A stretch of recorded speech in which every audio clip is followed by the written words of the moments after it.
This hair glitz tip brought to you by Bella Via Hair. Section off the hair taking 1 to 2 strands of hair. Apply the tinsel with the hair, leaving the length flowing down through her hair. Take your 2 fingers, place them in front of the hair and the tinsel so you can see your fingernails. Now with your 2 fingers in front of the tinsel, loop the hair and the tinsel around your fingers. Slide your thumb into the center of the loop so that you can grab and pinch the hair and the tinsel.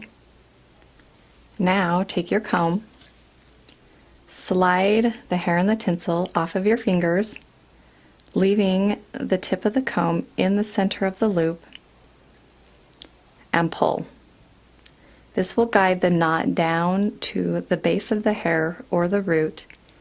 Then take both ends of the tinsel and pull to make the knot secure.